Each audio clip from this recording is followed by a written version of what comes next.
എന്തായി മാമേട്ടാ? ഇന്നലെ മുഴുവൻ ഫോൺ ഓഫാക്കി വെച്ചിട്ട് അവൻ വിളിക്കുക. ഹലോ മാമേട്ടാ. ഐസുനാത്ത ചത്തിട്ടില്ല, കുറച്ച് സീരിയസാ.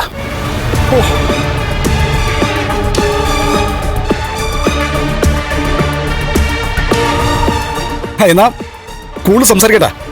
ഏത് ആശുപത്രിയില്ല? ഞാൻ അങ്ങോട്ട് വരാം. ആ, ഉറപ്പായിട്ടും വരണം. ഇവിടെ RSM ഹോസ്പിറ്റലിൽ അഡ്മിറ്റ് ചെയ്തിരിക്കുന്നേ.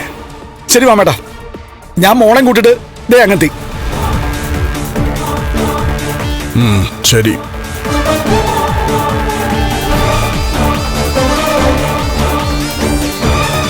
എന്താ വെച്ചാ അയാൾ ഹോസ്പിറ്റലിലാണോ? ആ, ഐസിയുല. ചത്തിട്ടില്ലെന്നാ പറഞ്ഞേ. അയ്യോ, അത് വലിയ കഷ്ടമായി പോയല്ലോ. സീരിയസ് ആമേ, രക്ഷപ്പെടാനുള്ള സാധ്യതയൊന്നുമില്ല. ആഹാ, അത്രയെങ്കിലും ആയല്ലോ അച്ഛാ. അവിടെ ലക്ഷ്മി ഉണ്ടോ? അതിനെ പറ്റിയൊന്നും ഞാൻ ചോദിച്ചില്ല. അതെന്തിനാ ചോദിക്കുന്നേ? അവളവിടെ കാണുമല്ലോ, കരഞ്ഞ കലങ്ങിയ കണ്ണുകളുമായിട്ട്. മോള് കാണാൻ ആഗ്രഹിച്ചു അത് തന്നെയാണല്ലോ. പോയി കാണ്, മനസ്സ് നിറയെ കാണ്.